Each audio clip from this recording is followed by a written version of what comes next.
L'an dernier, on annonçait une excellente nouvelle, celle de l'attribution du financement pour obtenir enfin une nouvelle école primaire sur le territoire de Saint-Jean-sur-Richelieu, en fait, dans le secteur Saint-Luc, parce que c'est là principalement que sont les besoins. Or, pour avoir une école, ça prend un terrain. Pour avoir un terrain, il faut que la ville en donne un, mais il faut que la ville ait un terrain ou achète un terrain. Vous savez, les terrains, il y en a de moins en moins. Bon, idéalement, oui, on aurait peut-être souhaité avoir un terrain à l'île Sainte-Thérèse, mais visiblement, la conjoncture n'était pas au rendez-vous. Et là, ultimement, on a appris il y a quelques jours que la ville a fini par trouver un terrain et s'est entendu avec le centre de service scolaire. Et cette nouvelle école, finalement, sera installée sur la rue des Colibris, non loin de l'autoroute 35. Pour en parler avec nous, la directrice générale du centre de service scolaire des Hautes-Rivières, Marie-Claude Huberdeau. Bonjour et bienvenue. Bonjour. Bon, parce que l'école, on l'avait. Oui.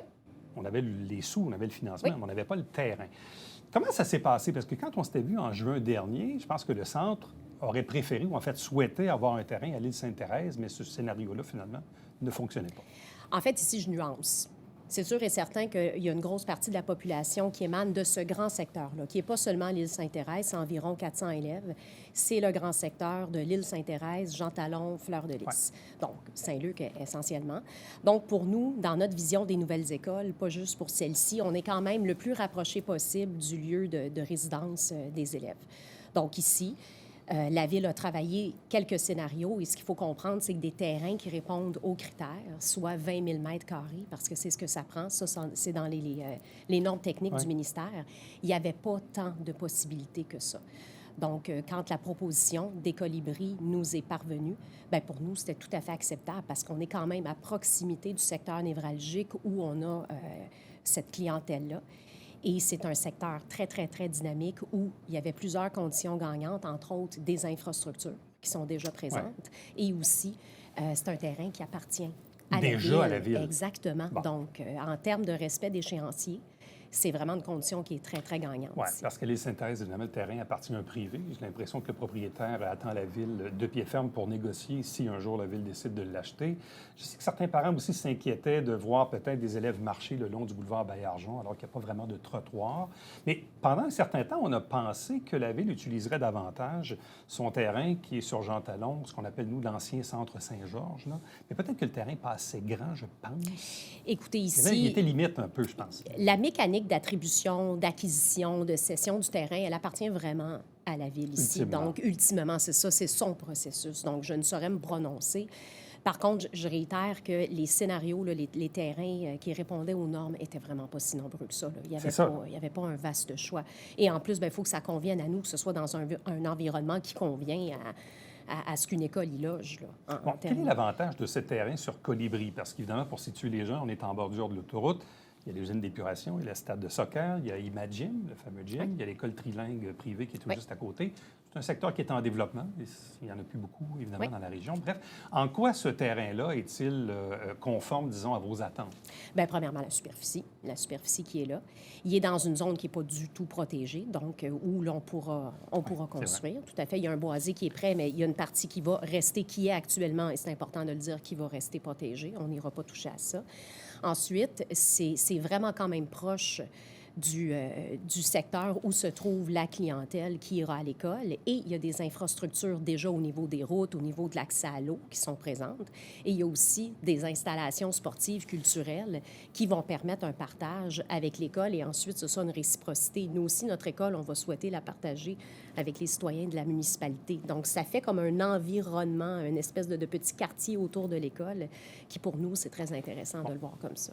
Comme l'école est plus à proximité, disons, de l'autoroute, est-ce que forcément ça engendre davantage de transport scolaire pour les clients, les élèves de cette école? Autrement dit, si on a l'école sur l'île Sainte-Thérèse ou juste sur Jean Talon, évidemment, si on la met à côté de la 35, c'est un petit peu plus loin. Bref, parce qu'elle arrive du 1,6 kg là, qui doit tenir encore en transport scolaire. Le niveau scolaire. Donc, est-ce que ça amène quand même une clientèle qui devra être transportée à cette école-là? Évidemment.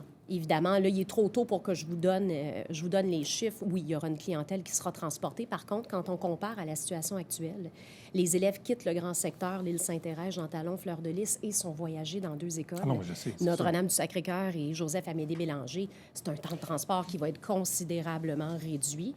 Et Évidemment, on va souhaiter ici qu'il y ait des marcheurs et on mettra en place les dispositifs nécessaires là, en termes de trottoirs, d'infrastructures. On verra qu'est-ce que ça va donner. Je pense souvent aux parents qui s'établissent à Saint-Luc ou à l'île Sainte-Thérèse, qui, dans certains cas, travaillent à Montréal et qui, là, bon, on le sait, depuis des années, doivent, avec le service de garde, aller porter les enfants ici dans le centre-ville. C'est tout un détour quand tu habites à Lille puis tu travailles à Montréal. On peut imaginer.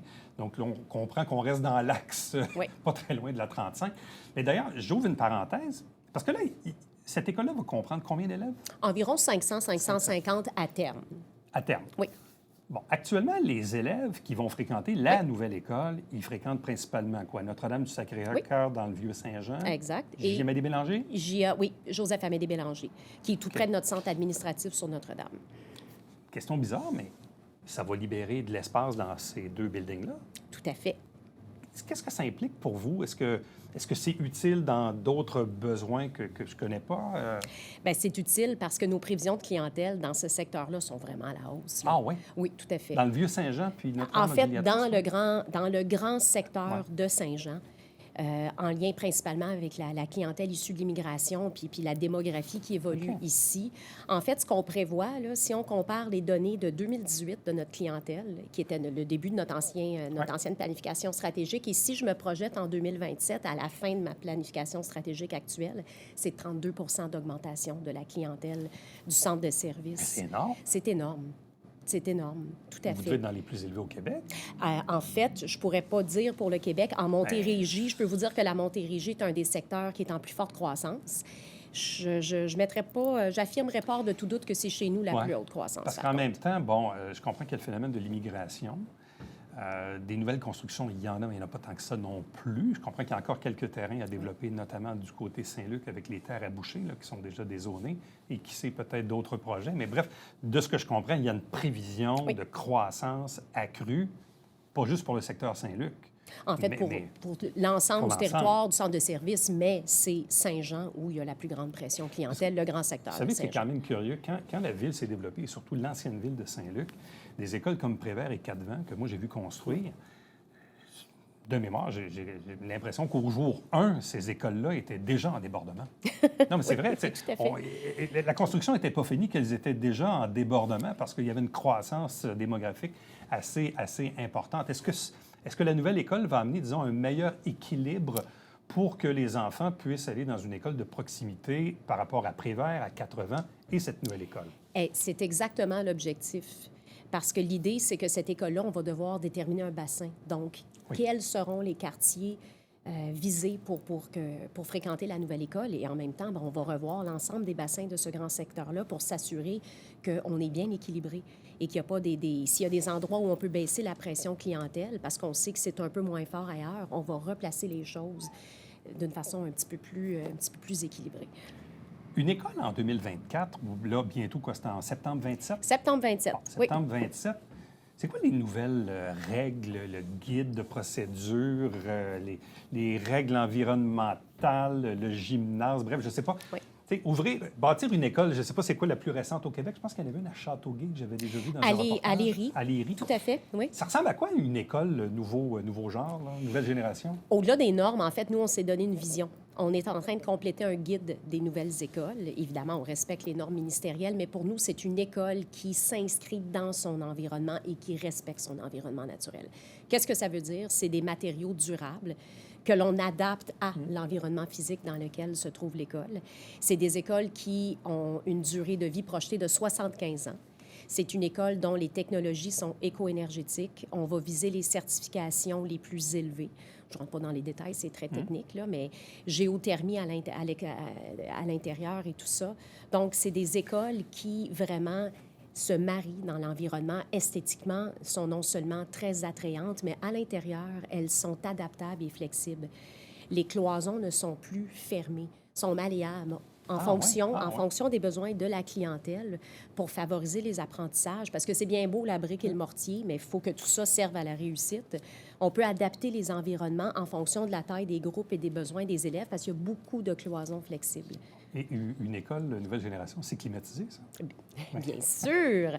Tout ça avec des énergies vertes et durables. Bon, je voyais qu'initialement, le projet de nouvelle école de 40 millions comprenait 22 classes. Or, vous avez été capable d'en ajouter 2 autres, donc on sera à 24?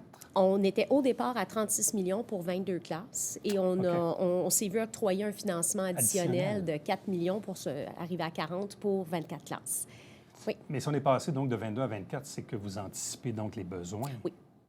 On anticipe les besoins. Ça va être 6 classes de préscolaire et le reste des classes du primaire et là-dedans, assurément, maternelle 4 ans. Donc, on veut prévoir à long terme possiblement une clientèle d'adaptation scolaire. On veut vraiment pouvoir se donner le plus de marge de manœuvre possible pour rééquilibrer le grand secteur et maximiser l'utilisation de cette école-là. Bon. Là, dans les prochaines priorités, puis toujours en lien avec les besoins et la croissance démographique, école primaire, après ça, on va être correct pour un bout? Oh, écoutez, ce n'est que le début, oui, en fait. Actuellement, on a un autre chantier en cours qui est un agrandissement à Saint-Jacques-le-Mineur. Ce n'est pas sur le territoire ici. Sur la table, là, dans notre plan, dans notre PQI, là, notre planification, on a 5 demandes de nouvelles constructions, 6 demandes d'agrandissement. 6 demandes d'agrandissement? C'est du primaire ou du secondaire? Les deux, primaire, secondaire et la formation professionnelle. Et on a 5 demandes pour des nouveaux établissements. 5 demandes? 5 demandes. École primaire, 2 écoles primaires, un centre de formation professionnelle et 2 écoles secondaires, secteur Saint-Luc et Richelieu. Qu'est-ce qui est le plus pressant? Tout ça. Oui, mais le gouvernement dit il faut choisir. Je vous dirais... C'est quoi la priorité des priorités? La priorité, notre école de formation professionnelle. C'est plus pressant? Oui. C'est plus pressant parce que ça va libérer de l'espace à Pécard. Et tout ça ensuite découle, tout est interrelié. Puis vous savez, la valorisation de la formation professionnelle, c'est une mission du centre de service, mais ça ne dessert pas juste les élèves, c'est les citoyens. Et puis c'est toute la question de diplômer des gens, mais de contribuer à la formation de la main-d'œuvre et du bon roulement de notre économie locale. Donc, si j'avais une priorité, j'irais avec celle-là hors de tout doute. Mais vous avez quand même beaucoup de demandes, là, on voit, là. Beaucoup de demandes, oui. Bon. Ça veut dire que quand on va rencontrer le député Lemieux en entrevue, ça va nous donner de la matière. Vous savez, je pense que lui et moi, on va être sur la même longueur d'onde. Pas mal convaincus. Je présume, mais c'est quand même... Mais j'imagine qu'il y a d'autres centres de services scolaires aussi qui doivent avoir des demandes un peu partout au Québec. C'est comme l'agrandissement au cégep aussi. Là. Tout à fait. Et je ne prétendrai pas que c'est le centre de services scolaires des Hautes-Rivières qui vit la plus grande pression clientèle. Non, je ne crois même pas que c'est le cas. La Montérégie est vraiment un secteur en ébullition. Bien, c'est très intéressant. Merci beaucoup. Merci à vous. Restez avec nous. On vous revient après ceci.